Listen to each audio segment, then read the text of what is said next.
Welcome to the African History Network show right here on 910 AM, the Superstation, the future of radio. Hey, I'm your host, Brother Michael Imhotep. Today is Sunday, September 16th, 2018, and we are live tonight. We have a very, very packed show, exciting show, a lot to cover. A lot took place this week, and, in the first hour, last week we talked a lot about the killing of Botham John in Dallas, Texas.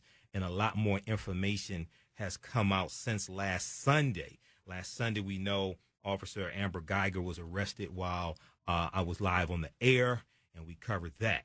So a lot of information, a lot has taken place this week, especially Monday. And then Thursday, this past Thursday, was the funeral. So in the first hour, we're going to deal with separating fact from fiction, because there's a whole bunch of nonsense circulating still around on social media. And it's a bunch of nonsense being discussed on radio airwaves as well. So we're going to separate fact from fiction, okay? That's what we're going to do in the first hour. And if you saw some of my Facebook Live broadcasts this past week, you saw me deal with that. I've read about 50 articles dealing with this case.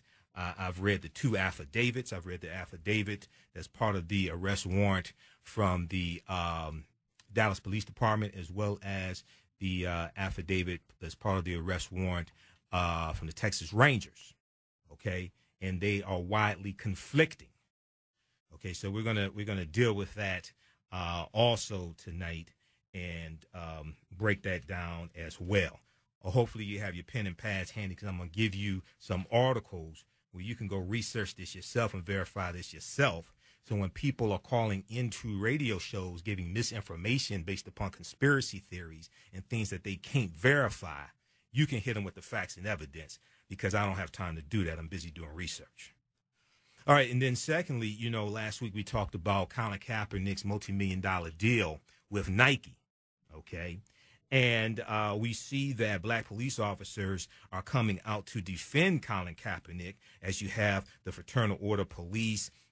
They made a statement against Nike this past week for having Colin Kaepernick as the voice in the face of their 30th anniversary of the Just Do It campaign.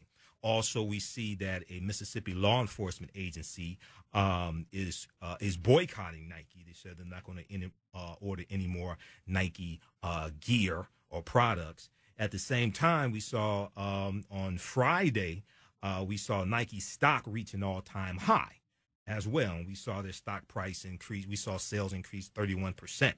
Okay, so we're going to talk some about that also, in African-American police officers coming out in support of Colin Kaepernick.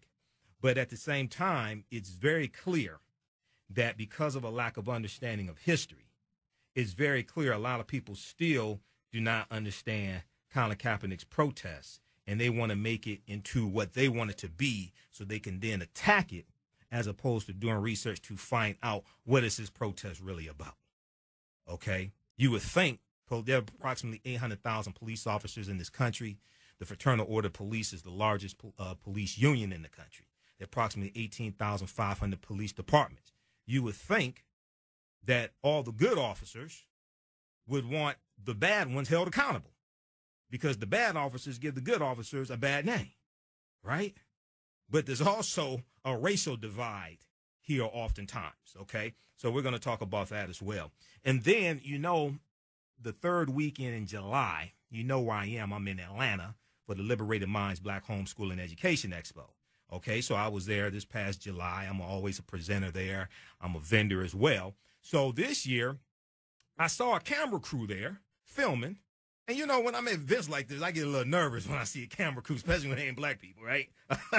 But come to find out, it was NBC News. Okay, so NBC News was there. They were doing a story on more African-American parents are homeschooling their children to teach them African-American history. So we're going to talk about that as well. I'm going to share the segment from NBC News. No, I'm not interviewed in the segment, but I saw some people there. I know some of the people who they show in the segment. But we're going to deal with that topic as well, okay? We'll talk about that. And then, last week and week before, we were so busy. We had so much to cover. I did not get a chance to get to the story out of Florida of the shocker in the gubernatorial race for the Democratic nomination. Tallahassee Mayor Andrew Gillum upset the favorite in the race. And now also the polls are showing he's ahead of Ron DeSantis, who won the gubernatorial nomination for the Republicans. And that race is heating up. Okay, I want to share an interview that the brother did also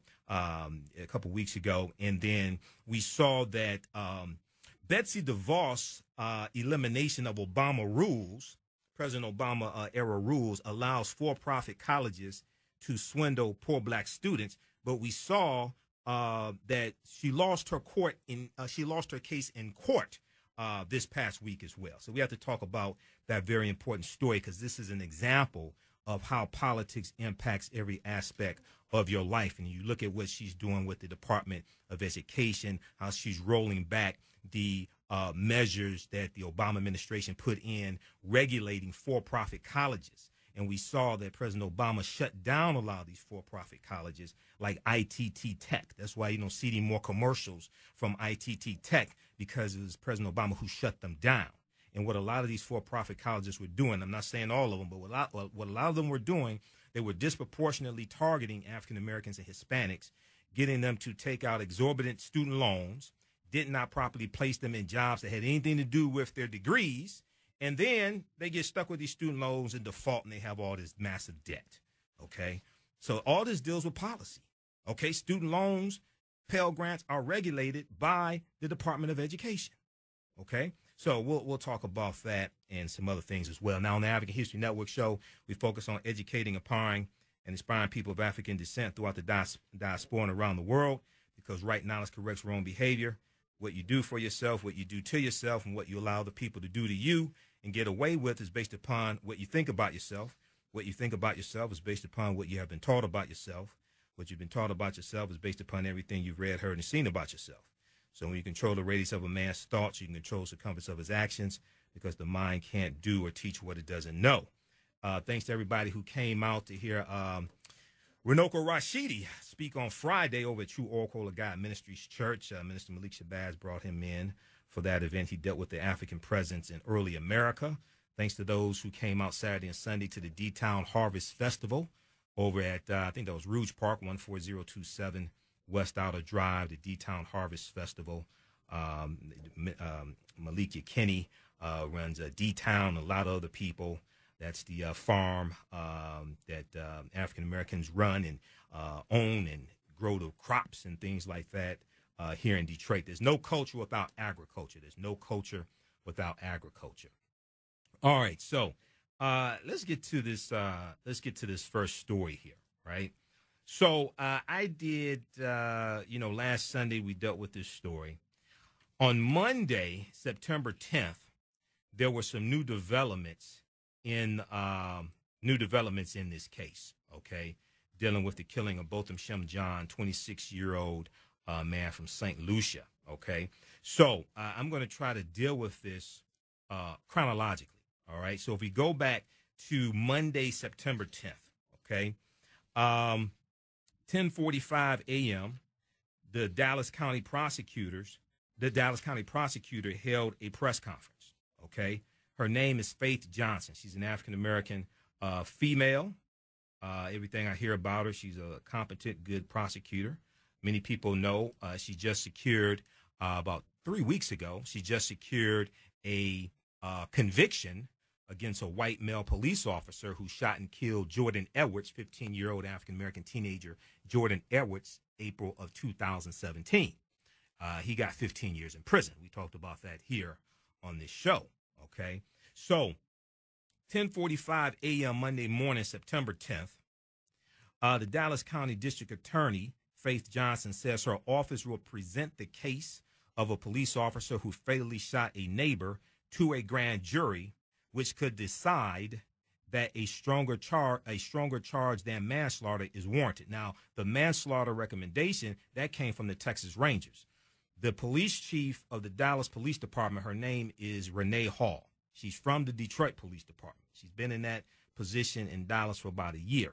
On Friday, September 7th, at the press conference that she held, She said that she called in the Texas Rangers, which is like the state police, a state agency, to handle the investigation, okay, so that there is transparency, okay.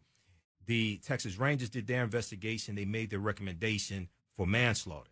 But the Texas Rangers do not prosecute this case. It's the Dallas County prosecutor who prosecutes this case. The Texas Rangers turned this case over to the Dallas County prosecutor on Monday, September 10th. Now, District Attorney Faith Johnson, who's an African-American female, said at a news conference that I watched on Monday. I watch these news conferences. This is how I know what I'm talking about. She said at the news conference on Monday, September 10th, that her office will first collect all of the evidence it can surrounding last Thursday's fatal shooting of 26-year-old Botham John. Okay, the September 6th shooting. Okay, by Dallas police officer Amber Guyger. The Dallas County Police Department the Dallas County Prosecutor's Office, they are doing their own investigation. And they executed a search warrant for data from the electronic locks of Botham John's apartment. Because, see, I read the articles from DallasNews.com, Dallas Morning Star. I read the articles from the local news sources there in Dallas. Star Tribune, WFAA Channel 8, CBS affiliate Channel 11 and 21, even Fox Channel 4, and then also the Dallas Morning News, DallasNews.com, because DallasNews.com has the best, really pretty much the best articles. I've read basically all their articles they have dealing with this case, okay? So the information you're going to hear from me is going to be a little different. Now, Amber Guyger was arrested Sunday, September 9th, Sunday night on a manslaughter charge and was booked into Kaufman County Jail and released on bond. When asked why Officer Amber Guyger was allowed to surrender somewhere other than the Dallas County's jail, Dallas County District Attorney Faith Johnson said the decision was made by the Texas Rangers, who oversaw the investigation. Dallas County prosecutors didn't have anything to do with that because the investigation had not been turned over to them yet.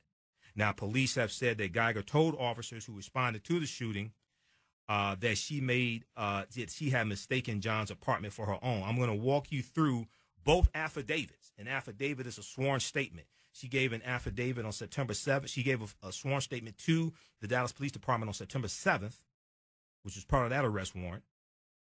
And then when the Texas Rangers took over the investigation later on September 7th, she gave a sworn affidavit to them as well, a sworn statement of what happened. The two widely conflicted, but the information, details of the affidavit that she gave to the Texas Rangers was not released until Monday, September 10th. So then you see all these articles being released saying she saw a large silhouette. Well, that's from the affidavit she gave to the Texas Rangers. I read both of them. They widely conflict, okay? So we're coming up on the break. When we come back from the break, not only will we dig into that, I'm going to share with you an interview that the lead attorney for the family, Lee Merritt, did this morning on AM Joy to dispel a whole lot of this nonsense, because there was no relationship between the two. Even though some people, I guess, have jungle fever and want to call in the radio shows and manifest a relationship that there's absolutely no evidence to substantiate. Listen to the African History Network show, 9:10 a.m., the Superstation, the Future Radio. I'm Michael Imhotep. We'll be back in a few minutes. Welcome back to the African History Network show right here on 9:10 a.m., the Superstation, the Future Radio. Hey, I'm your host, Brother Michael Imhotep.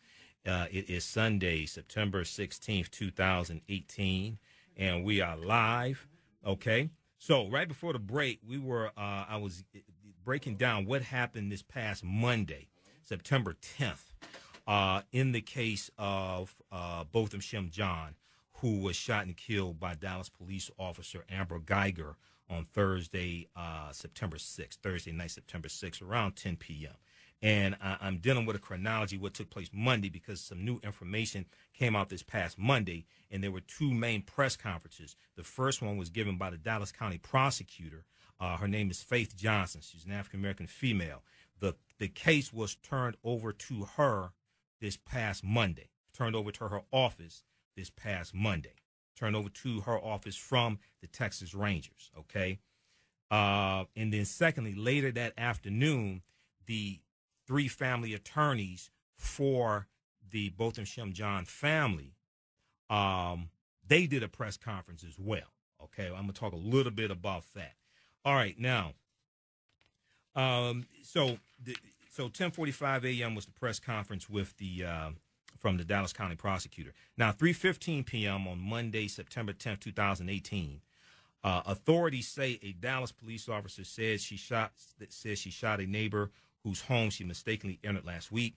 David Armstrong of the Texas Rangers wrote in an arrest affidavit released on Monday, September 10th, 2018, that Officer Amber Guyger said she did not realize she was in the wrong apartment until after she shot 26-year-old Botham Shem John and went into the hallway to check the address. Now, this is the first time I read of a name of a Texas Ranger associated really with this case. This information, now this affidavit was taken on Friday, September 7th. Details of it were not released until the following Monday, September 10th. So this is when a lot of these articles were being written about this case and new developments. Amber Guyger was booked Sunday night. Okay, so at 3:50 p.m. on Monday, September 10th, an investigator says a Dallas, David Armstrong of the Texas Rangers wrote in an arrest affidavit released Monday that Officer Amber Guyger said it was nearly completely dark inside the apartment when she entered it Thursday night, and she thought she was encountering a burglar in her home. Okay, this is the first time we've heard that it was nearly completely dark, because that was not in the affidavit in the statement she gave to the Dallas Police Department. She told the Texas Rangers something entirely different. David Armstrong of the Texas Rangers says Guyger said the person ignored her verbal commands and she fired twice. This is the first time we heard that verbal commands were given. That's not what she said to the Dallas Police Department when they took her statements. That's not what she told them. One struck Botham John in the chest and he later died. The affidavit says Guyger was on the phone with 911 reporting the shooting when she turned on the apartment lights and discovered she was in the wrong apartment. That's not what she said to the Dallas Police Department, because I read the affidavit that the Texas Rangers took. According to that one, she's in the dark on the phone with 911 performing CPR on him, and then she turns on the lights and realizes the wrong apartment. I'm going to walk you through both affidavits. These are sworn statements. That right there, just the fact that these two conflict can get her a conviction, because it's like, wait a second, both of these are ludicrous. These are sworn statements. Both of these are ludicrous. It says that John's apartment was the one right above Guyger's, and the apartment layouts and exterior hallways were nearly identical. Okay, so then we have so that's enough for Monday. All right, read the article from YahooNews.com, which is from the Associated Press, September 11th, 2018. The latest. Protesters speak out against Dallas shooting. The latest. Protesters speak out against Dallas shooting. That's from it's actually Tuesday, September 11th, 2018, which gives a chronology of what happened on Monday, because Monday is when a lot of new information came out. Okay. All right. Now, if we look at, do we have the clip ready? Okay. So people, there was an arrest warrant. There was a search warrant executed by the Dallas Police Department. I think that was the Dallas Police Department that executed the search warrant. Okay, and a lot of people were upset. So Fox Channel 4 News in Dallas had this story. They tweeted about it, and they had a story as well on social media saying marijuana was found in his apartment. Okay, and there have been, in my research on this, there have been a number of search warrants executed. That's the only one that it has been revealed what was found. It's possible a search warrant, and it's probable that a search warrant of her apartment has been done also. They have not released. There have been a number of search warrants, that the including the Texas Rangers have done, okay, but they have not released what has been found, okay? So the Texas Rangers who handled the investigation could not provide more information Thursday, since, quote, the case is now in the hands of the Dallas County District Attorney, said Lieutenant Lonnie Haschel, spokesman for the Texas Department of Public Safety. Let's see. So, okay, 2 bullet casings, a police backpack, etc. Lunchbox, they found marijuana. A source with knowledge of the investigation told WFAA Channel 8 in Dallas that the marijuana was found out in the open in the apartment. 10.4 grams is less than half of an ounce. This really has no bearing on the case. One, marijuana doesn't hype you up. It calms you down and relaxes you, number one. Two, she gave 2 widely conflicting statements in her affidavit. Okay? Let's do this. I want to go to this clip because lead attorney Lee Merritt was interviewed by Joy Ann Reid on AM Joy this morning, and he addressed this. And then there's a panel that includes the African-American police chief from Ferguson, Missouri. Let's go to this clip. Describes more of the evidence collected at Botham Jean's apartment the day after he was shot and killed by an off-duty Dallas police officer. Hello, I'm Heather Hayes. I'm Steve Guyger. It's 9 o'clock. Among the items listed in the document are cartridge casings, a backpack with police equipment, and marijuana. Welcome back to AM Joy. That report from a local Fox affiliate in Dallas, Texas sparked outrage this week and allegations that the media and the police are trying to smear Botham Jean, the 26-year-old black man who was gunned down in his own apartment by an off-duty police officer. The Fox affiliate tweeted about the search warrant on the same day as his funeral.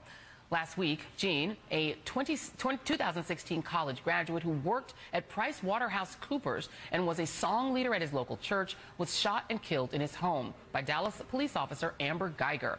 According to the Dallas Morning News, Guyger told police that she mistook Jean's apartment for her own and that the door was ajar. Guyger says that when she entered, she saw a silhouette and thought she was being burglarized. She said she drew her gun, gave commands that Jean ignored, and then fired twice. But lots of people are raising questions about Guyger's story, which has shifted on some details. And according to an attorney for Jean's family, 2 people reported hearing knocking and a woman's voice saying, "Let me in," before the shooting. Guyger was arrested on manslaughter charges 3 days after she killed Jean and is now free on bail. But now Botham Jean's family wants to know why police seem to be treating him as if he were the culprit instead of the victim. To have my son smeared in such a way, I think shows that there are persons who are really nasty, who are really dirty, and are going to cover up for the devil, Amber Guyger. And I want to find out whether the toxicology reports on Amber has been released, because she was the murderer. Joining me now is Lee Merritt, attorney for the family of Botham Jean, not Jean. Sorry, I apologize for my pronunciation. And so, Mr. Merritt, let's talk about this case. I think the thing that outraged people the most about the treatment of this young man after he was killed was the idea that his apartment was searched and the release of information of drugs being found in the apartment. Is that the normal course of business? And what is the family's comment on that? It's not the normal course of business if you're investigating a non-police officer. If you're investigating a normal suspect and you believe they committed a crime as serious as murder, then the warrants you execute will produce evidence probative of that crime. The fact that the detectives sought a warrant, and that's very important. It's not just what they found in the home or alleged to found in the home. They sought a warrant looking for evidence of drug paraphernalia or other criminal activity. That's what they went to a judge and asked for. And that evidence would not be probative of the crime that they were investigating at all. It could only serve one purpose, which would be to smear the image of Botham Jean. And I think let's clear up a couple of other things. Did Mr. Jean know Ms. Guyger? There's no evidence we have that he knew Miss Guyger. We've talked extensively with his friends, with his family, who he was very close to. We checked phone records and contact information. We don't believe the two know each other at all. Was there, to your knowledge, ever a noise complaint or any other interaction between the two of them in terms of complaints from Ms. Guyger about Mr. Jean?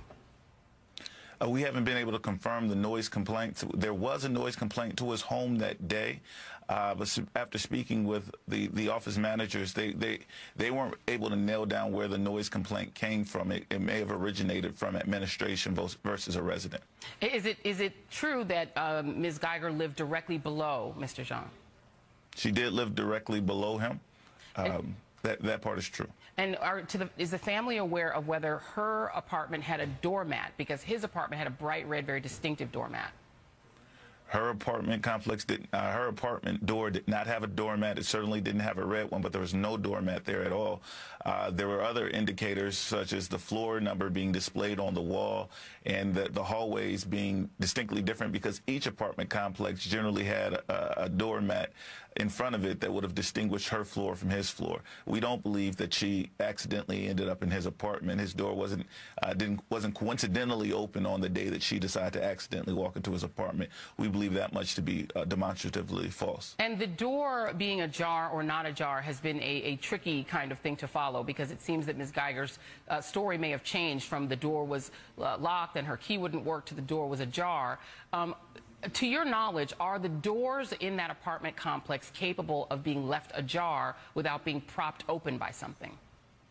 No, those are fire doors, and they slam shut. They have a sure slam on them. I've been in Mr. Jean's apartment. I've pulled it open slowly versus quickly. Those doors slam shut every time you hold them open. And in each version of her story, neither made sense. In the first version of the story, she was playing at the door. He swung it open and surprised him. The second version was really strange. The version captured by the Rangers, which says it was ajar, which it couldn't be, and then she used the force of her key to swing the door open. But as I described, those doors swing shut. They slam shut. They don't swing open. And last question before I bring in the panel. To your knowledge, was Mr. Jean in the habit of leaving his apartment door unlocked? No, Mr. Jean did not leave his door unlocked. He was a very meticulous accountant. He paid very close attention to detail, and his safety was a priority for him. He had a routine. He came into the door. He had a bowl right next to the door where he dropped his keys in. He wouldn't have been the type to leave it unlocked or ajar. Would you mind, Mr. Mayor, just staying with us for a few minutes? I want to bring the panel in. Do you mind? Please. Okay, all right. Thank you very much. Okay, we're going to pause it right there for a minute. We're going to continue. I'll continue with that clip, okay? So that was from this morning, AM Joy, Joanne Reed, okay? Once again, these two were not in a relationship. Why people keep trying to make up a relationship that didn't exist? Now, that's S. Lee Merritt. S. Lee Merritt is the lead attorney on this for the Botham Jean family. He knows more about this case than me. And I've read about 50 articles dealing with this case. I've read both affidavits. I've read their arrest warrants, search warrants, things like this. And he's telling you, look, they reviewed cell phone records. They said, dude, there's no evidence of a relationship. Now, earlier this week, he was interviewed on CNN, okay? And there was an article from rawstory.com. Now, if you follow me on my Facebook fan page, the African History Network, you know we share this information. Okay, and we dispel a lot of myths that people, for some reason, want to circulate. Read this article, September 11th, 2018. That was Tuesday. Attorney reveals potential link between a Dallas cop and the innocent man she gunned down in his own apartment. It wasn't a relationship, though. Noise complaints preceded the incident in which a Dallas cop shot and killed Botham Jean. Amber Guyger had just finished a 15-hour shift when she claims to have accidentally approached the wrong apartment. Okay. Guyger was charged with manslaughter, but an attorney for her victim has pointed to several inconsistencies. All right. S. Lee Merritt appeared on CNN on Tuesday, September 11th, where he was asked by host Brooke Baldwin whether there was any connection between the two. He said, quote, "The only connection we have been able to make is that she was his immediate downstairs neighbor," end quote. And there were noise complaints from the immediate downstairs neighbors about whoever was upstairs, and that would have been Botham.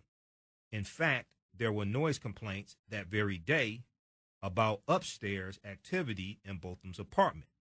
Botham received a phone call about noise coming from his apartment from the downstairs neighbor, end quote. Okay, so that was on Tuesday, September 11th on CNN. You can read the videos in that clip. You can watch it so we can dispel this nonsense that people, for some reason, consistently want to spread on social media. Attorney, the name of this article, write this down.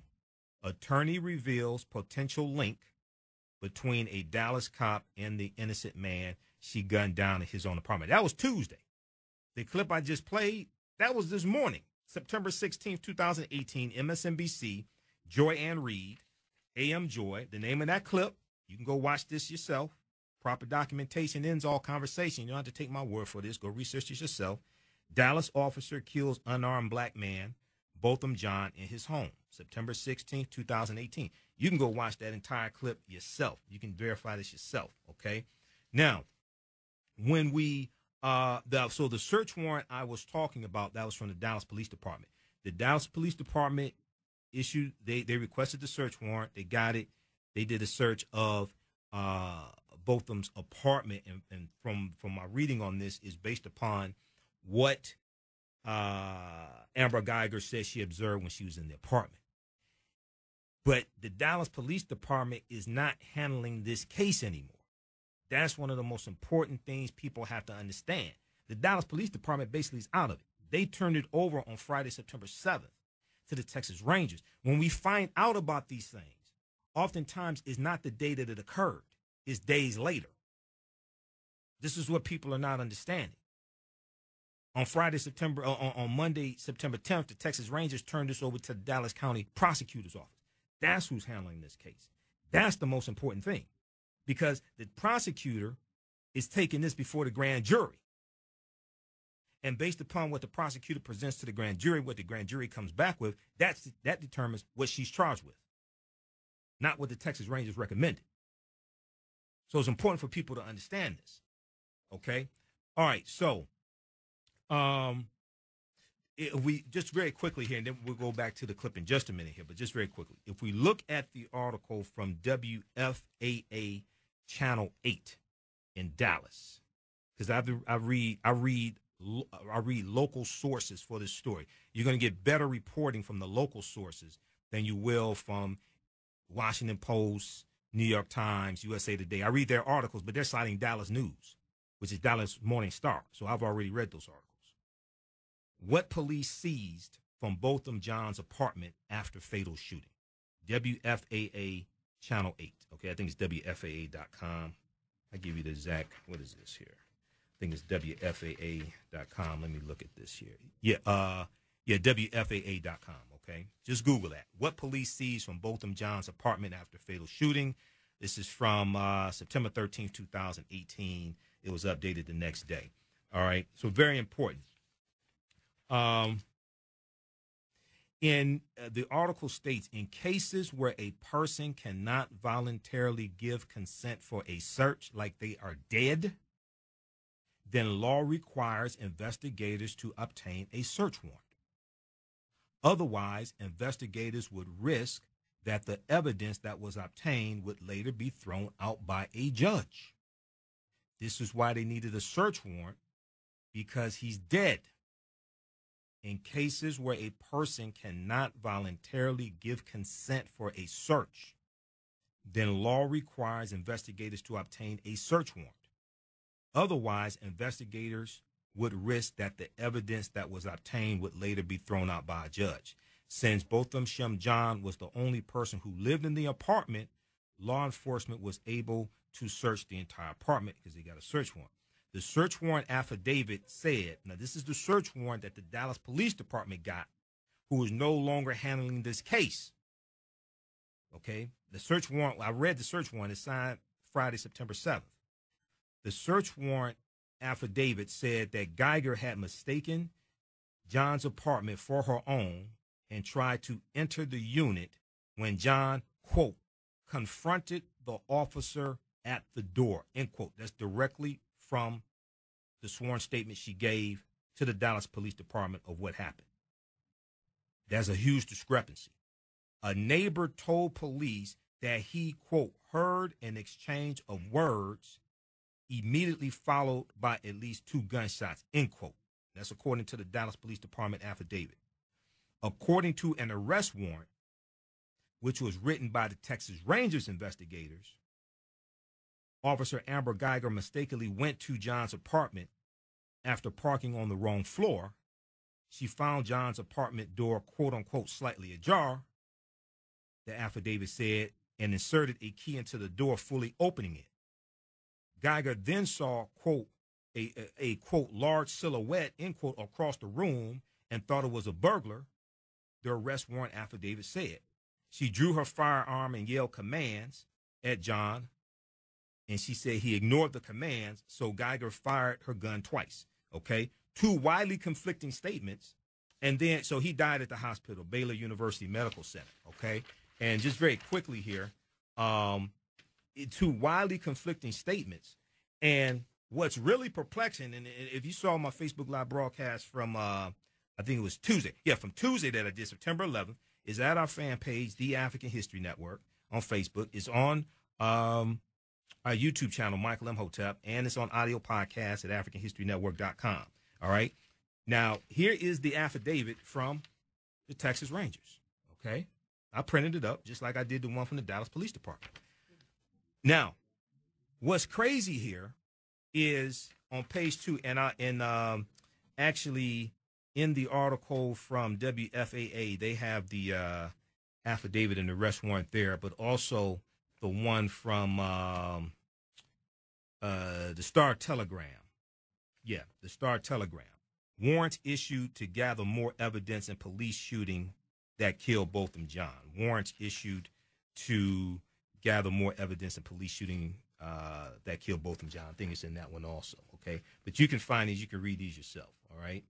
So what is really, really strange and what makes absolutely no sense is in the sworn statement she gave to the Texas Rangers.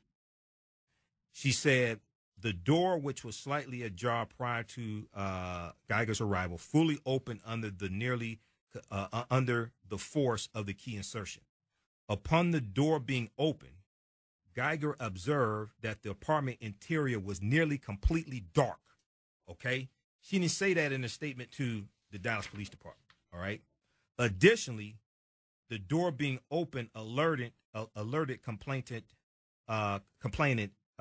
Botham Shem John to Guyger's presence, believing she had encountered a burglar, which was described as a large silhouette across the room in her apartment. Guyger drew her firearm, gave verbal commands that were ignored, etc., right? She fired a handgun 2 times, striking the complainant 1 time in the torso. Now, this is the whole thing's crazy, but this right here, I couldn't even believe that she said this. Guyger then entered the apartment, immediately called 911, requesting police and EMS, and provided first aid to complainant John. Due to the interior darkness of the apartment, Guyger turned on the interior lights while on the phone with 911.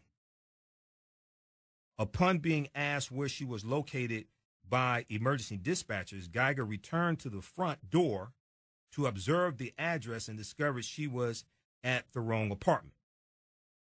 Guyger called 911 from her cell phone, requesting an ambulance and police to the apartment 1478, which is the apartment he lived in. She lived in 1378, right below. Guyger called 911 from her cell phone, requesting an ambulance and police to the offense location. Okay, so it sounds like she is trying to say she was performing CPR on the phone in the dark and then turned on the light and realized she was in the wrong apartment after she shot somebody. Now, I never heard any police training that teaches you to shoot in the dark. I never heard any police training that teaches you to shoot in the dark and you don't know what you're shooting at. The other thing, in a situation like that, they would call for backup. They wouldn't go in and engage because you don't know what's going on. You don't know how many it is. I never heard any police training that teaches you to shoot in the dark. Now, and you know, I'm not one to be known to lie, but if I'm gonna lie, I guarantee you I'm gonna come up with something better than this. This makes absolutely no sense whatsoever. But these are the statements she told the Texas Rangers of what happened. So, it looks like it looks like she's gonna be convicted because see, if you read the affidavit that she gave to the Dallas police, it's totally different. She said she was confronted at the door by him. And during the incident, an unknown male stated he heard an exchange of words immediately followed by at least 2 gunshots. The officer possibly believed to be a subject, what have you. But she says she was confronted at the door. She gives 2 widely conflicting statements in affidavits. It makes absolutely no sense. Okay? All right, so I want to go back to this clip here. This is from this morning, AM Joy, MSNBC, Attorney Lee Merritt, and they're joined by the panel for some more questions. Go ahead. Do you mind? Please. Okay, all right, thank you very much. I'm Tiffany Cross, managing editor at the BTC, still with me. And joining us now is MSNBC media analyst Eric Deggans and the police chief of Ferguson, Missouri, Delrish Moss. And Tiffany, I know you had a question for Mr. Merritt. Yeah, Mr. Merritt, I've read that investigators have downloaded the electronic data from the door locks, and I'm wondering what, if anything, will that reveal, and when do we expect to get the results? Sure, that's going to be very important information. They've captured not only Mr. Jones' door, but also Ms. Guyger's door below. Those leave, every time the key is used successfully, I have electronic key. Every time that it's used successfully, it leaves an electronic footprint. And so they should be able to know whether Amber Guyger accessed her apartment prior to accessing or entering Mr. Jones' apartment. They won't be able to tell if the door was left open, unfortunately, but if she in fact went to her apartment first, they will be able to capture that information. I want to bring in Delrish Moss. And Delrish, thank you for being here. The police chief of Ferguson, Missouri, a longtime police officer, who worked in Miami, in the Miami area for a long time. So I know that you know of what you speak, sir. And so walk me through this. Is it normal after a police officer shoots someone, in general, not commenting on your particular police department specifically, but in general, is it normal for police to search the home of the decedent, of the deceased person, to look for drugs? Well, I think in this case, the reason for the search of the decedent's home is because that's where the actual shooting took place. One of the things you're going to do is go in and look for fruit of whatever you think might have led up to the shooting. This is a homicide investigation, and so on a homicide investigation, you will search the place where the actual shooting took place. Is it normal to share the results of that search with the media? Well, typically what happens is that you file an information with the clerk's office basically saying these are the things that we found. And a lot of journalists, I know, especially with the Miami Herald, they typically go to the clerk's office and they get that, which is public record. Now, actually going out and sharing it is not something that we normally do, but having it available where it's public record is the normal course of business. And it does seem that Ms. Guyger, Delrish, has told a lot of different stories about, what happened that night. How quickly after a shooting are police officers typically required to file an actual official statement of what happened? Well, one of the things that happens is this becomes a criminal investigation, and so just like the ordinary citizen, the police officer has the rights afforded by Miranda. So in some cases, if a police officer shoots and someone dies, they can't be forced to give a statement, because if they're forced to give that statement, then it's not admissible in court. Let me go to Eric Deggans, because the other outrage this week, not only the fact that Mr. Jean's home was searched, that this information that drugs were found was released, that seemed to be a way of sort of making him look like he was some sort of suspect. He was in his own house, but the media's role in this, the fact that the Fox News affiliate tweeted that out, elicited a lot of reaction. What did you make of that this week, Eric? Well, what's interesting to me about this, it does remind me a bit of what happened when Trayvon Martin was killed so many years ago in Florida, where I'm based. I have a book out called Race Baiter where I talk about how race in media works. And so I took a hard look at how the Trayvon Martin case became a national media issue. And one of the things that happens is when you have a deadly event like this, where there are only two witnesses, the person who was killed and the person who killed them, there is this rush in the media to get any detail that people think may have some bearing on what happened, and a rush to report those details regardless of how it will impact the image of the victim or the image of the person who killed the person.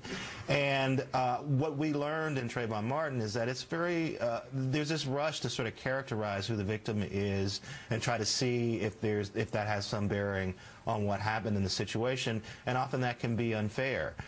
If in the heat of the moment, you know, obviously this officer may not know who this person is or what their background was or anything like that, but there is a rush to get these details and put them out in the public space because the public is hungry for details about what may have happened, the background of the officer and the background of the person who was killed. Yeah. And I do think as media outlets we have to be more sensitive about what kind of details will come out and how they may affect how we see both the victim and the person who killed them. Yeah, indeed. Let me play Dallas Mayor Mike Rawlings responding on Thursday to the release of information about Mr. Jean.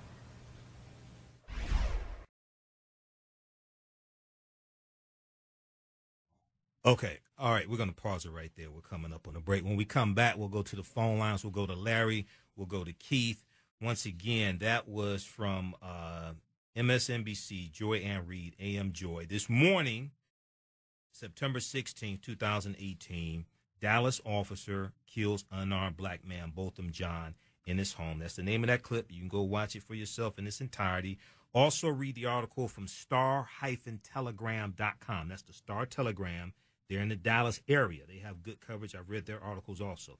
This one here is called Dallas Police Officers Arrest Affidavit Contradicts Search Warrant for Victim's Apartment. Dallas Police Officers Arrest Affidavit Contradicts Search Warrant for Victim's Apartment, because it has both affidavits in there, one from the Dallas Police Department, one from the Texas Rangers. You can read them in their entirety. I've already read them, okay? So you can go research that yourself. All right. Okay. Let's see. Okay, we'll go to, on the other side of the break, we'll go to the phone lines. We'll go to Larry and we'll go to Keith. Calling number is area code 313-778-7600. 313-778-7600 is the call-in number if you have a question or comment, all right? Okay. All right, so I already went through the affidavits. I'm not going to go through those anymore. Also, read the article from DallasNews.com. This was from Monday, September 10th. Victim's family disputes official account of the moments before Amber Guyger shot Botham John. Victim's family disputes official account of the moments before Amber Guyger shot Botham John. And in the article, they talk, Esley Merritt is interviewed, and he said one witness reported hearing a woman's voice saying, quote, let me in, end quote. The quote was not Botham let me in, as Amber.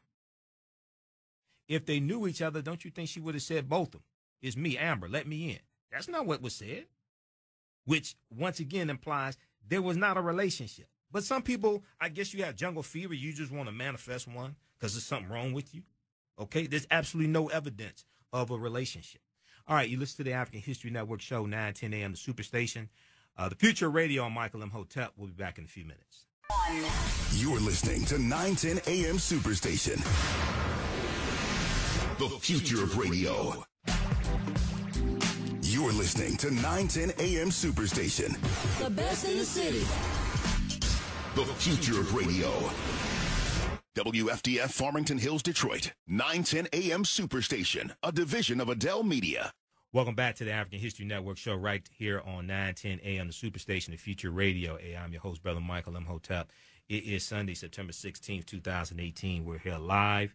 We were talking about developments that took place this past week in the case of Botham John, who was shot and killed by Dallas police officer Amber Guyger on Thursday night, September 6th. We know his funeral was this past Thursday. I just shared with you the interview that that Joy Ann Reid did this morning on MSNBC with Esley Merritt, who is the lead attorney for the family. And he dispelled a lot of myths. There was no relationship between the two, even though people are trying to manufacture a relationship. You got a computer sound going on. Even though people are trying to manufacture a relationship, he talked about, so also the prosecutor's office executed a search warrant, and they downloaded digital data from the digital locks of both the Shem John's apartment and Amber Guyger's apartment as well. That was in the last couple of days. An article came out about that from, I think that was DallasNews.com. All right. Let's go. Also, hey, we'll go to the phone lines in just a second. We'll go to Larry. But this weekend, hey, we have a sale on the Black Panther 8 digital download bundle pack at AfricanHistoryNetwork.com. You get 3 of my presentations dealing with the film Black Panther, and 5 other lectures is on sale, $50, regularly $80. These are all digital downloads, as well as a sale on the 10-course online bundle pack that I teach. It's all on demand. It includes understanding the transatlantic slave trade, what they didn't teach you in school. Let's go to the phone lines. Let's go to Larry, line 1. Larry, welcome to the African History Network show. Tell us where you're calling from. Okay, I'm calling from Ohio, Michael. Ohio. Which city in Ohio? Okay, Sandusky, Ohio. Oh, Sandusky. Okay, go ahead, Larry. Yes, sir. Now, I have 2 questions and also a comment. My 2 questions have to deal with this whole issue of whether or not the officer has been indicted. I know they were waiting for the Texas Rangers. They had asked that they hold off on charging the officer. So has she been indicted? Well, that already happened. Texas Rangers turned it over to the Dallas County Police Department. She was arrested on manslaughter charges. Faith Johnson, who's the Dallas County prosecutor, she held a press conference this past Monday, September 10th. She said that the Dallas County prosecutor's office will present this case before a grand jury. And based upon that, the charges could be it could be upgraded from manslaughter to a harsher charge. The manslaughter recommendation came from the Texas Rangers based upon their investigation, but they're not the ones who prosecute this case. It's the Dallas County Prosecutor's Office. So the Dallas County Prosecutor's Office is conducting their own investigation right now. They take this case before the grand jury to find out what the actual charge will be. Go ahead. Or charges. Yes, sir. My second question, and then my comment. My second question is, does the family have an independent investigation that they're conducting? Well, that's what their attorneys are doing. Their attorneys are doing their investigation. For instance, there were witnesses that reached out to the attorneys that had not been interviewed by the Texas Rangers yet, because the witnesses contacted the attorneys for the family first, and then they were interviewed by the Texas Rangers. So the attorneys for the family, Esley Merritt, Benjamin Crump, and there's one other attorney, I forgot his name. They're doing their own investigation. They've interviewed witnesses, and many of those witnesses, if not all of them, have been interviewed, were interviewed by the Texas Rangers, and they will subsequently most likely be interviewed by the Dallas County Police Department. I mean, by the Dallas County Prosecutor's Office. And Michael, I have to ask this question. Now, if the family, in fact, has an investigation that they're conducting, what type of powers do they have? Do they have the power to in fact, enter into the officer in question's apartment to be able to see whether or not there's drugs or drug paraphernalia in her apartment? Are they able to go into that apartment and see what the likelihood of her actually entering to what would make her, in her mind? Here's why I say that, Michael. It's because I personally believe, as long as that officer sticks to her story, that she worked a double shift, she got off shifts, she was tired, and all the rest of the stuff, as long as she sticks there, Michael, unfortunately, all they're going to say is that it was a terrible, terrific, or horrific accident. And the only thing that the family's going to be entitled to, maybe a wrongful death that they can possibly claim about their loved one. Yeah, okay, that's all I have, Michael. Thank you for taking my call, sir. All right, thanks for calling. Now the problem with that is that if you actually read her statements, I encourage people to actually read the statements. So the affidavit, that's a sworn statement. When you lie on that, that's penalty of perjury. There are two affidavits that totally contradict each other, which is problematic. So, and keep in mind, this is the same prosecutor who just got Roy Oliver convicted, the white male police officer who shot and killed Jordan Edwards, 15 years old. He just got 15 years. All right, let's go to Keith, line 2. Hey, Keith, welcome to the African History Network show. Thanks for holding. Tell us where you're calling from. Hey, how's it going? I'm calling from Nipsey. Oh, Ypsilanti, Michigan? Okay, go ahead. Yeah, obviously I'm biased. I've had a couple of situations. I was living at that Cherry Hill Club Apartments with a young lady across the hall. I was spending time with her. And then one of her girlfriends that also lived in the complex, I was spending time with her. Mm-hmm. And we used to work that door real quiet. But there were no commitments. And so from that situation alone, I can hear the young lady coming across saying, hey, this is my apartment. I can hear it clear as day.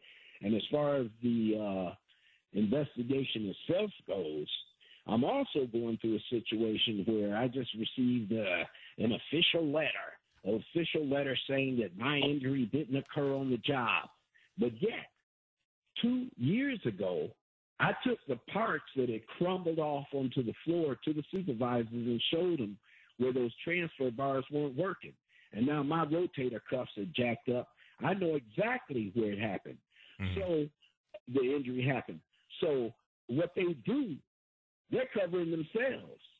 They are covering themselves from lawsuits. But, let the time play out. It would not surprise me one bit if it comes out that he was also fooling around with one of her girlfriends or something. Yeah, I can hear it now. Yeah, this is my apartment. Okay. In my apartment, if I go to the door to open it for someone, it's not dark. Right. There's some television light on. There's some light on or something. So she's got a lot of explaining to do. Right. All right. Thanks, Keith. Let's go to Chantel, line 3. Hey, Chantel, welcome to the African History Network show. Tell us where you're calling from. Hi, I'm calling from Houston, Texas. Houston, Texas. All right. Go ahead, Chantel. Thanks for holding. Go ahead. You're welcome. I saw an interview. Well, it was actually a press conference that the lawyers for the family did the day after his funeral, and one of the that was Friday. That was this past Friday. Okay. One of the attorneys stated that the television was on, and I noticed that was not even listed in any of the affidavits. Mm-hmm. Is this information that was given to them? They're assuming. Do you know? And also, there's nothing out about them searching her apartment. Well, hold on. Let me address your first question first. They said that the television was on. One of the attorneys for the family said that. What are they basing that upon? That's what I was trying to figure out because I didn't see any of that information in any of the affidavits. Yeah, that's the first. That's the first. Well, you know what? I can't remember. I can't remember if I've heard that before. But what? How did they say that impacted the case if the television was on? Hey, hey, let me ask you a question. You have a radio going in the background or something? I'm getting distortion. No, probably because I have my phone on speaker. Hold on. Oh, yeah, take it off the speaker, please. Okay, go ahead. Hello? Chantel? Yeah. Okay, go ahead. He was talking about the evidence that they had, what he was saying, and he stated that the television was on. And I remember reading both of the affidavits, and neither one of them stated that the television was on. Right. Okay. It wasn't Pete Merritt, and it wasn't Ben Crump. Yeah, there's the other one. It's a bald-headed attorney. I forgot his name. Right. Yeah. I forgot his name. Okay. I wasn't sure how that impacted the case. But secondly, there have been multiple search warrants executed. Only one. So what happened was if from reading the article did you put us back on speakerphone? Yes, Yeah. you can't hear me if I take it off. Okay. All right. If people read the article from Fox Channel 4 News, fox4news.com in Dallas, lawyers disgusted by release of search warrant showing marijuana found in Botham John's apartment. Lawyers disgusted by release of search warrant showing marijuana found in Botham John's apartment. If they read that article, because I read it when it first came out, and I've read it again since. And in the article, it doesn't say that the Dallas Police Department released or reported what was found in the search warrant to the media. It is, it says, let's see here. One of the warrants became a public record Thursday afternoon when it was returned to the judge who signed it. It was shortly after John's funeral had ended, and it listed several items. So it becomes public record. That's the process. And in the clip that I played from MSNBC, the interview with Esley Merritt and the police chief from Ferguson, Missouri, talked about this. So the media goes and checks these public records routinely for the search warrants to find out what was found, things like this. So Fox 4 reported on what was found. But, like, when you read the article, there's nobody from the Dallas Police Department quoted as saying this and that. No, it became public record as part of the process. So it was Fox 4 who decided to promote that it was marijuana found.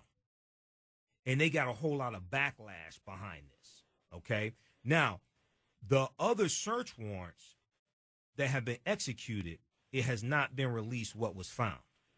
The only other one that I've heard anything said about was the one the Dallas County Prosecutor's Office did, and they were collecting data from the digital locks in Botham's apartment and Amber Guyger's apartment. But these other search warrants, what was found has not been released so far. And also, the press conference, people should go watch the press conference. Go to WFAA.com and just search for Faith Johnson. Watch the press conference the district attorney gave Monday, September 10th, because she said that if information keeps being leaked out about this case, then the defense attorneys are going to try to get it change the venue. So she's tight-lipped. Largely, her office has been tight-lipped on what's going on in their investigation because they have to take this before the grand jury. And if information keeps being leaked out about what witnesses saw and things like that, they haven't talked to the district attorney, or other information keeps being leaked, or lies keep being spread, things like that, then the defense will say, well, look, we need to change a venue. There's no way this officer can get a fair trial here in this district, in this county, and they'll move it to now they're going to try to move it to a county which has a greater chance of having a bunch of white jurors. See, this district attorney is African American. She just got a 15-year conviction of a white officer who killed a black teenage boy. So if you go and watch the press conference that Faith Johnson did Monday morning, September 10th, she's saying, look, they're gonna be tight-lipped on this investigation from her office, okay? Because they got to take this before the grand jury, and she said they do not want a change of venue. Okay. Now let me ask you this, and this is my last question in all honesty. Do you honestly believe that the Dallas Police Department will not release any information so that it can be, or that it will have to be a change of venue? I don't know. I don't know, but here's the thing. When I read this from Fox 4, when I read the other reports on the search warrant, I didn't see anything that said the Dallas Police Department released this. The search warrants, when they go back to the judge, when they go through the regular process, they become public record. And then the media decides to report on it or they may not report on it at all. This is why people should read this article from Fox4News.com. Once again, it's entitled "Lawyers Disgusted by Release of Search Warrant Showing Marijuana Found in Botham Jean's Apartment." Okay, and which coincides also with what the chief of police of Ferguson, Missouri said in the clip I just played from AM Joy. There's a reason why I'm laying this stuff out for people, so we can stop circulating this BS around on social media, because it's a lot of false information floating around on social media. Like, people are still circulating the picture of Botham Jean that was taken off his Instagram account with 3 friends, and the person they circled and said was the killer, that's a co-worker at PricewaterhouseCoopers. A spokeswoman for just a second, Chantel. A spokeswoman for PricewaterhouseCoopers was interviewed and said, "No, that woman is a co-worker of his. That's not the officer." So they're circulating around a picture, calling the woman a killer that don't have nothing to do with this. Go ahead with your last comment. Well, I was just saying, when you was talking about the picture, I was just saying that the person that they're saying is her doesn't look like her. It's just no, it doesn't look like her. The thing of it is that, in all honesty, we as black people really don't have any faith in the police department. Do we have faith in conspiracy theories? See, this is what we need to do. We need to understand the difference between we need to understand law, and we need to separate fact from fiction, and we have to learn how to do research. We can't just a second. We can't keep putting out this false information to accomplish what? You're harming the case. You're not helping. I'm not saying you personally, but when people go put out this false information, see, you have a family that's grieving, trying to find out the truth of what happened to their child. And you got people, for whatever reason, circulating BS on social media and putting out fake videos, putting out conspiracy theories. Now, you think the family doesn't hear that? Because at the press conference that the family attorneys had back on Friday, September 7th, one of the reporters asked them, "Well, was there a relationship?" Because this stuff has been reported on social media and things like this. It's totally baseless. You think the family doesn't find out about this? We're coming up on break. Hold the line, Chantel. We'll get your last comment on the other side of the break. You listen to the African History Network show, 910 AM, the Superstation, the Future Radio. When we come back, also, we'll deal with black police officers supporting Colin Kaepernick and his Nike deal as well. 910 AM, Superstation, Michael Imhotep. We'll be back in a few minutes. All right. Welcome back to the African History Network show right here on 910 AM, the Superstation, the Future Radio. Hey, I'm your host, Brother Michael Imhotep. It's Sunday, September 16th, 2018. For those in Philadelphia, I'll be at the All Black National Convention, September 28th through the 30th, that Dr. Boyce Watkins is putting on. Dr. Claude Anderson will be there as well. You just heard Dr. Claude Anderson in one of the commercials as an excerpt from my radio show, my interview with him. One of my interviews with Dr. Claude Anderson is one of my teachers. Also, the legendary Kenny Gamble of Gamble and Huff will be there as well. Dr. Claude Anderson is speaking. I'll be on the panel discussion dealing with why we must buy black. Visit allblacknationalconvention.com, allblacknationalconvention.com for more information. All right, let's go back to Chantel to get her last statement, and then we'll go to Miss Lisa. Chantel, go ahead with your last statement, and I got to get Lisa's call.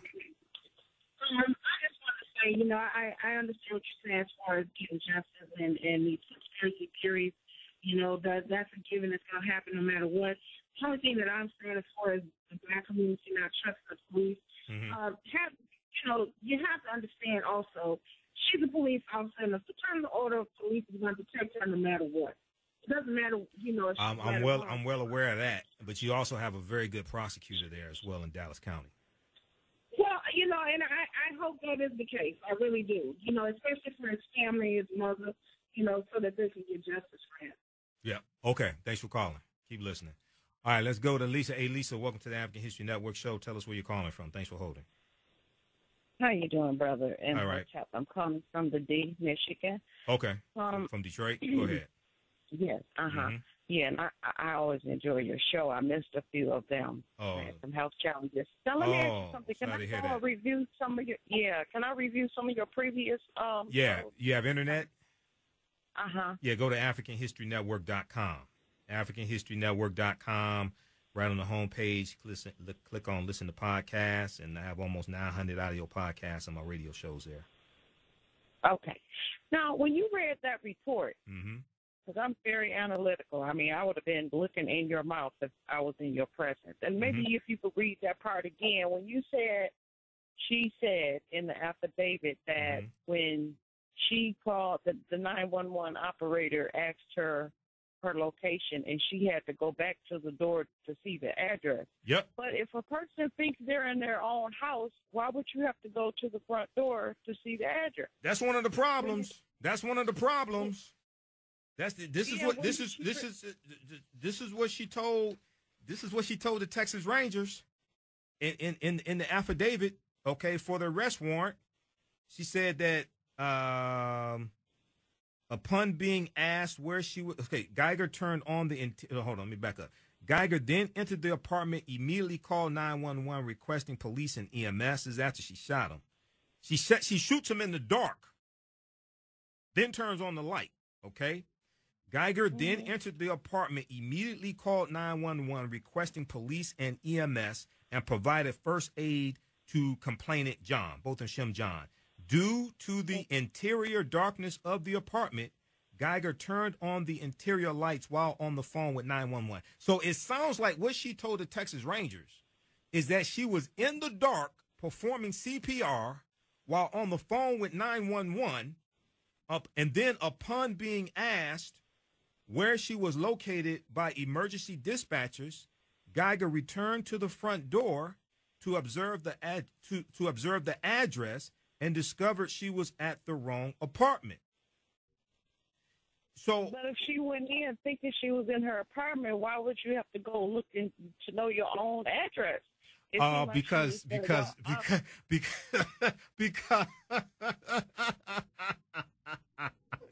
mean, she should have just said, I'm at 123 somebody's Lion Street. I mean, because I don't have to go outside. That's one of the problems. That's one of the problems with this affidavit. These are the statements she told the Texas Rangers. This is why I said, I'm not known to lie, but if I'm going to lie, I guarantee you I'm going to make up something better than this. This totally contradicts what she told the Dallas Police Department. She didn't say she was performing CPR in the dark on the phone with 911, then turn on the light and realize she was in the wrong apartment. And not only that, if a person was trying to preserve somebody's life, if they thought somebody was in their apartment, why would you go in? Even if you're an officer. Officers will call backup. They will call backup. I wouldn't even go in. They will call backup. That's what they would do. They would call backup. You don't know how many people are in there. They will call backup. Right. And here's the other thing. Here's the other thing that's problematic. I have not heard of any police training anywhere in this country that teaches you to shoot in the dark. And you don't know what you're shooting at. I'm not talking about with a night scope. She's shooting a handgun in the dark. I haven't heard of any police training that teaches you to shoot in the dark. And not only that, okay. But hold on. I'm gonna let you finish just a second. This is a key point. This is what she told the Texas Rangers. She told the Texas Rangers she shot in the dark. I've seen Barney Fife shoot the floor with the gun accidentally. I've never seen Barney Fife shoot in the dark. He knew better than that. Go ahead. Okay, if a person shoot a person and then they go to apply CPR, well, how did you not know it's a setup? It may be 3 other people in the kitchen that may come out after. I mean, it's just like, this is why her whole story makes absolutely no sense. This is the story. I got the affidavit right here in front of me. This is what's here. People need to go to, now there are a number of different articles that have this, okay? But if you go to this one here, Star-Telegram. That's the Star Telegram in Dallas. This article, Dallas police officers arrest affidavit contradicts search warrant for victim's apartment. Okay? The 2 affidavits are in the article at the bottom. You can go read them and print them out. I'm going to go read them. And then the other thing, I did see a picture, and the guy she was with was holding up the KKK symbol. Now, that's concerning that is it a KKK symbol or a white power symbol? Which one is it? I read it was a KKK symbol, and I saw that symbol, someone else, a man holding up that symbol. I didn't know that's what it was. Now, did you see the articles where they interviewed him, and he says, I'm not white, I'm Hispanic, I'm Mexican, his last name is Garza, and he says we were celebrating the father, that's her brother-in-law. He says we were celebrating the father's 69th birthday, and I was holding up the number 69. Did you see those articles? Because he was interviewed, and he's like, look, I'm not white, I'm Mexican. He said it's not a white power symbol. I got to look at that picture again. He looked Caucasian. No, don't look at the picture. Read the interview. Okay. See, people are getting things confused. The question I would ask is, when did the OK symbol become a white power symbol? And how do you determine the difference? That's been the OK symbol for decades. Was buckwheat throwing up a white power symbol? Now, I've heard it's a white power symbol, but when did it automatically become a white power symbol and not the OK symbol? And how do you tell the difference? But people need to read. The interview came out. Hold on just a second. Daily Met. See, this is one of the reasons why I'm doing this show.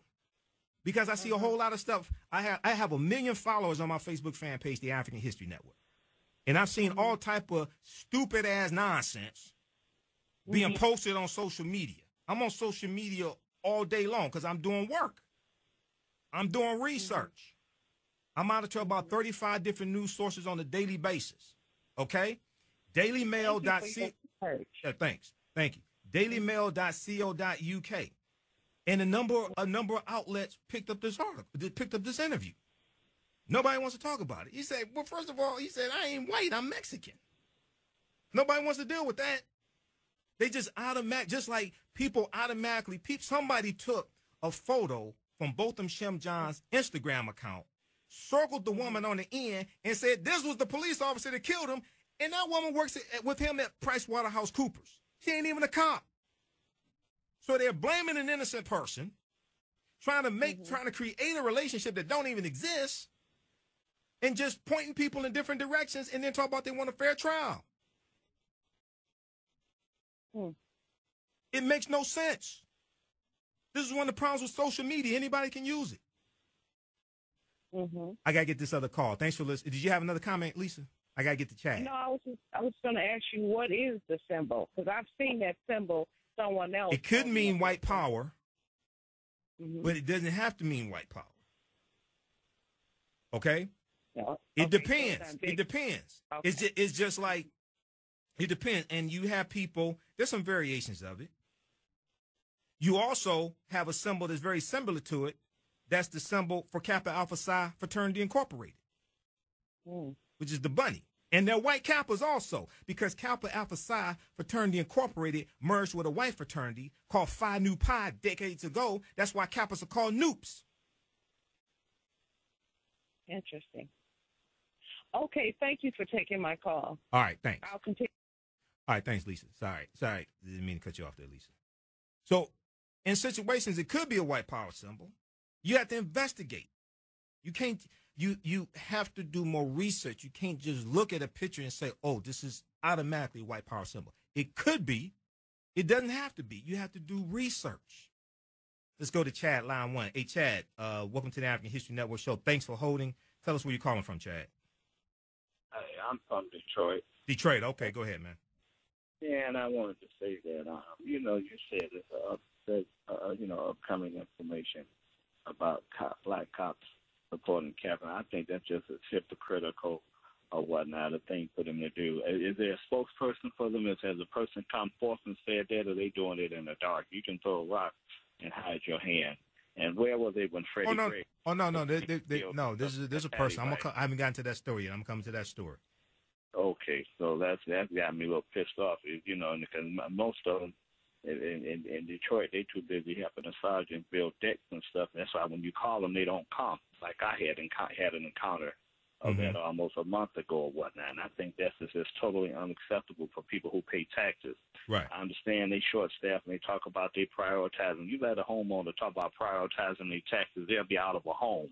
Right. And that's so hypocritical. That's why people leave the city from stuff like that or whatnot, too. And sadly to say, you know, there's other black officers in their own community, and that's like they don't give a damn. I hate to say it, you know what I mean? And that needs to change, you know? That's why when they talk that stuff, that to me, that's just a bunch of hypocrisy or whatnot, really, to cover their conscience, because they see now that people is changing their attitude towards Colin Kaepernick, and as usual, everybody want to jump on the bandwagon. We support them, but then they go. Everybody ain't jumping on the bandwagon with Colin Kaepernick, man. Everybody, I'm coming to that story next, man. But I know that, but what I'm saying is he's getting favored for taking a stand like Muhammad Ali did. You know what I mean, and things of that nature, whatnot. And this issue here is just as serious, if not more serious, or whatnot, than things that have been going. And also about the young sisters, it's sad that they both destroyed their lives over a guy, and I heard it was an ugly white guy at that. You know what I mean? And it's a shame who it was. Right. But I'm just saying, we need to get our act together as a people. You know, we get,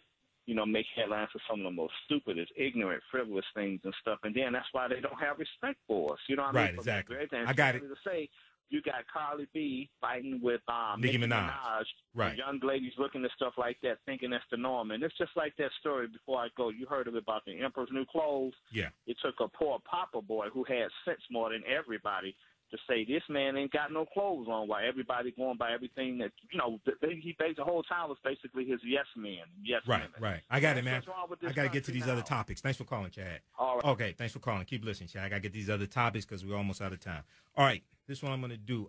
We're going to come to Colin Kaepernick's story in just a minute. I want to squeeze in a portion of this interview because I've been trying to get to this story for 3 weeks. Haven't been able to get to it. Andrew Gillum in Tallahassee, Florida, won the Democratic gubernatorial nomination. And then his opponent went on the attack also. Let's go to this clip from AM Joy.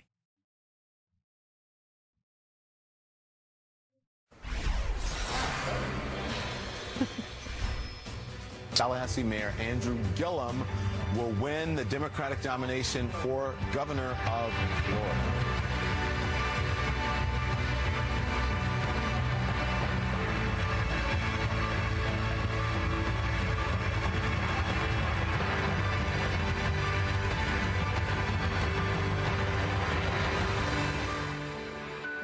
Tonight, as the mayor of Florida's capital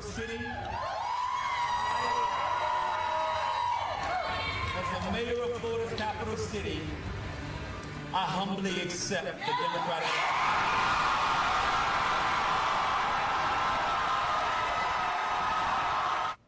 Good morning and welcome to AM Joy. Well, that was the emotional moment this past Tuesday that shocked the political world when Tallahassee Mayor Andrew Gillum, a proud progressive who was outspent by his Democratic rivals, pulled off a major upset to become Florida's first ever African-American nominee for governor. Gillum's breakthrough victory made history, but he happens to be the Democratic Party's third African-American nominee for governor in 2018. The other two being Stacey Abrams in Georgia and Ben Jealous in Maryland. And Democrats aren't just making history in primary races in the South. In Texas, Beto O'Rourke is polling so close to incumbent Ted Cruz that Cruz is now actually counting on the man who accused his father of being in on the JFK assassination and who insulted his wife's looks, one Donald J. Trump, to come in and save him with a rally. So will November be a blue wave, and will it bring that wave to the reddest region of the country? Joining me now is Mayor Andrew Gillum, the Democratic nominee for governor of Florida, and I should add someone who's been on this show as a guest many times. I'm going to brag and say that we knew first. We already knew that you were a star. Well, Andrew, thank you very much for being here. Good morning. Joy, I can't thank you enough, and you're absolutely right. I just want to honestly appreciate you because you were ahead of the curve. You allowed me on, asked me good questions, and allowed me to talk about our vision for the future of the state of Florida. And so I want to extend my appreciation to you for that. Well, thank you. And, you know, what's interesting, and because I know you a little bit, we've had you on the show, and shout-outs to Kevin Cade, who you saw in that video, you embracing you, telling you when, you know, giving you the news that you had won, who we've also had on as a pundit. We had you on not to talk about you running for governor, and this is what has amused me about the way people talk about you. We had you on a lot during the after the Parkland massacre. You were an early supporter of those kids from Parkland. You were also an early opponent of the NRA. you, as mayor of Tallahassee, took on Marion Hammer, the what people call the permanent governor of Florida, the leader of the NRA, and you took her on over an issue about guns in city parks. Can you just talk a little bit about how that issue, the issue of guns, has played a role in your political trajectory? Yeah, well, first, Joy, let me say that that permanent status for Marion Hammer is quickly coming to a close. November 6th, there will be a new order when we win back this race. And as you know, I got sued, drugged through court for 2 years, all because in my city we refused to repeal an ordinance which simply said you cannot shoot guns in a city park. A radical notion that you can't shoot guns in parks where kids play and families picnic. And that was enough in Marion Hammer's state and in Marion Hammer's Florida legislature for me to be personally sued, personally fined. The good news is, Joy, and you know this for having followed it, we beat them at the circuit court, we beat them at the appellate court, and we wanted to take it to the Supreme Court because it's got to be clear that the NRA cannot run roughshod over the state of Florida, that our families, our schools, our neighborhoods, and their safety matter more than somebody's ability to carry a gun that can fire off 60 bullets in 60 seconds. If you want that kind of weapon, you ought to join the military. And so we're going to bring a new order to this state when it comes to common sense laws protecting communities around gun safety. It's going to be interesting because Florida is not called the gunshine state for nothing. You've had the Orlando massacre. You had the Parkland massacre. It is a state where guns are a huge voting issue. Are you concerned that that issue might be the thing that brings out voters against you in November? Well, I got to tell you, it doesn't diminish the passion I have around it. The fact is just what, a week and a half ago in Jacksonville, Florida, after a gaming activity, video games, gentleman went out, came back and snuffed out the lives of innocent people. Just the day before in Duval County again, 2 high schoolers shot dead at a high school football game. I mean, at some point we have to ask ourselves what is reasonable and what is common here. And I believe that we can have common sense gun reform without, quite frankly, disrupting anybody's Second Amendment rights. Simply saying, if you want to carry the power of God at your waist belt, you ought to at least have a background check. Yeah. If you're mentally incapacitated, you shouldn't be able to get access to a weapon. If you are a domestic violence abuser, you can't have guns that you can then snuff out the lives of your loved ones. And I believe that there are enough of us who are common and decent in this state who are willing to see those kinds of changes come to fruition. And, you know, you are polling ahead, which is, you know, for a lot of people, a surprise. There were even some Democrats that were grumbling when you started to rise in the polls and when you won. They're saying, well, you know, a more traditional. All right. Okay, so that was from Joanne Reed, AM Joy. I want you to hear that.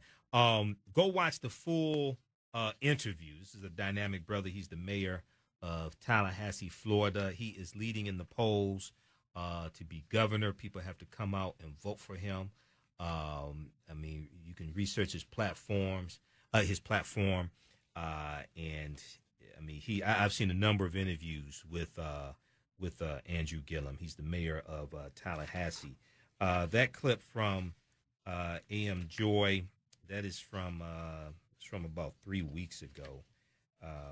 We'll get the name of that clip for you. I want to go to the story dealing with Colin Kaepernick. Okay, all right. So we know that back on Labor Day, Colin Kaepernick tweeted about a new deal he has with Nike. He is the voice and the face of their 30th anniversary of the Just Do It campaign. Okay.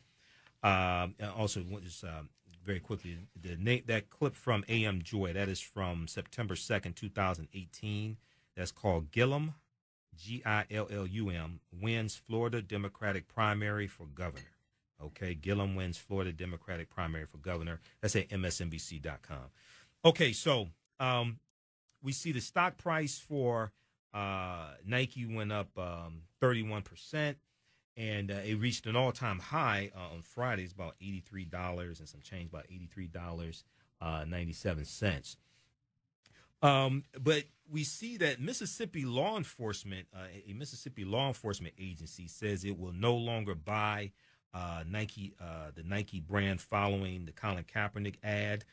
Mississippi's public safety commissioner said on Saturday that it will no longer buy products from Nike in response to its new Just Do It ad campaign featuring former San Francisco 49ers quarterback Colin Kaepernick. quote, as commissioner of the Department of Public Safety, I will not support vendors who do not support law enforcement and our military, end quote, said Commissioner Marshall Fisher. He said this to the Associated Press.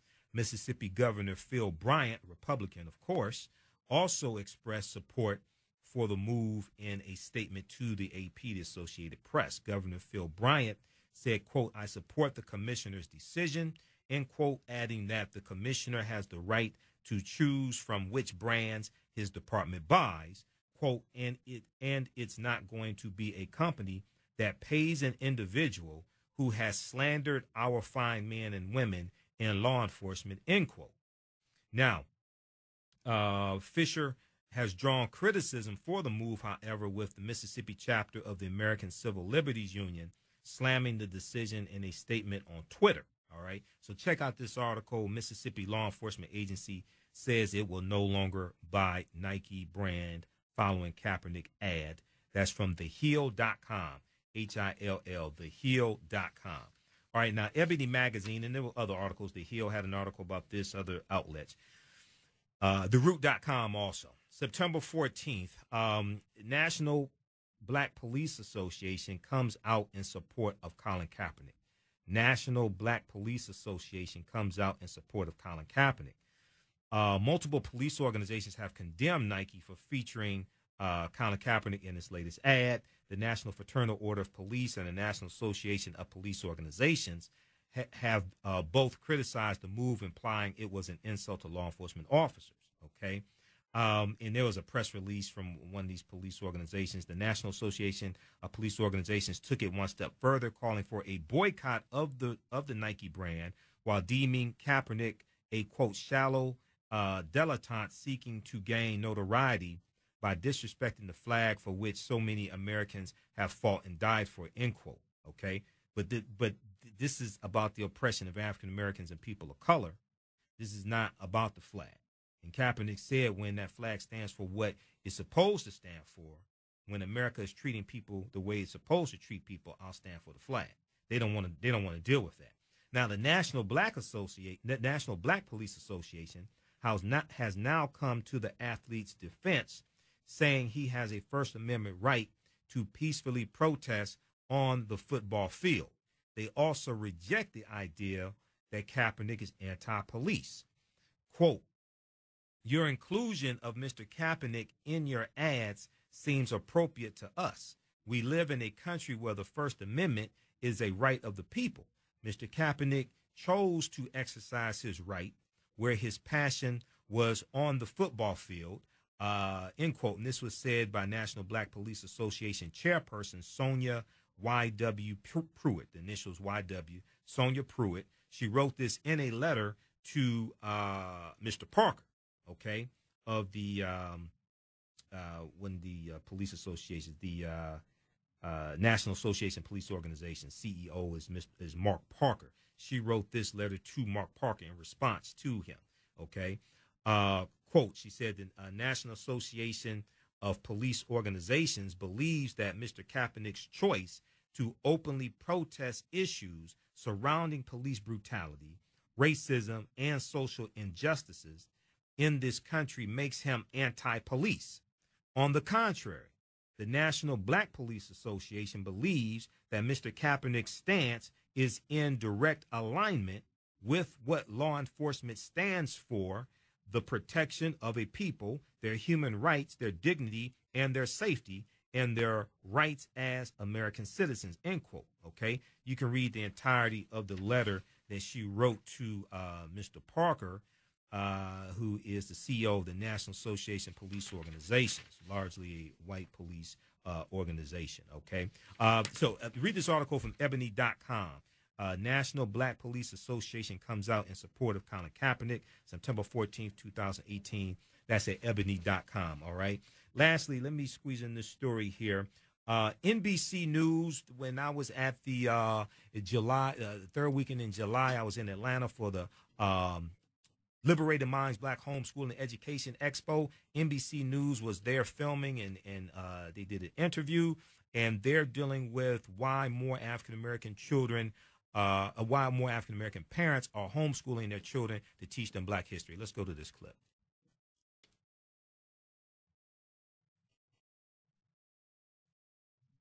Not all tech is created we'll get that queued up in just a second here. We'll get that queued up in just a second. News1.com has a good article about this.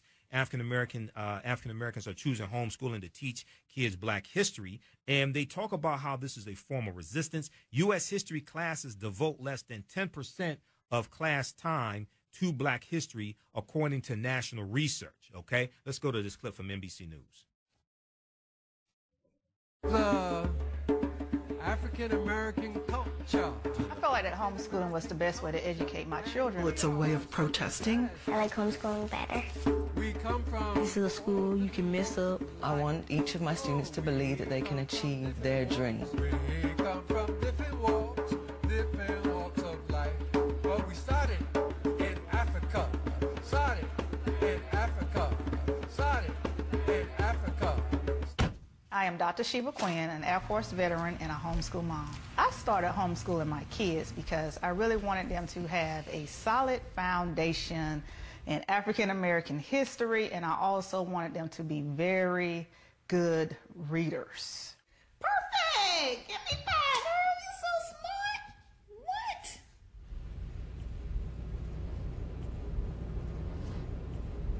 There came a point in time to where I wanted to have my children go farther in reading and writing, and the teachers in the school system just was not really trying to hear it. So finally I was just like, you know what? I'm quitting my job and I'm homeschooling my kids.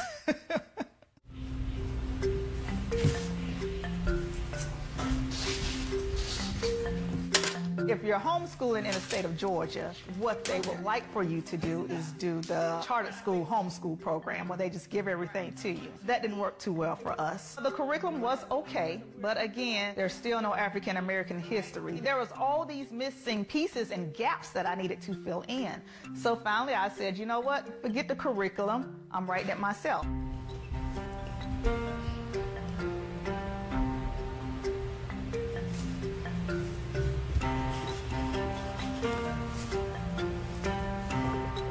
If you look at what happens in public schools in terms of the curriculum, you could end up thinking that African American history begins with slavery and ended with Martin Luther King, and that's just not the case. We may not have physical money, a lot of physical money, but richness is in your soul, okay? As a single parent, my source of income is my retirement check from the military, and I also receive assistance from the children's father. I manage homeschooling by making sure we're all on a tight schedule. Everything is planned out in our world. My day starts about 3 o'clock in the morning, and yes, I know a girl that start early.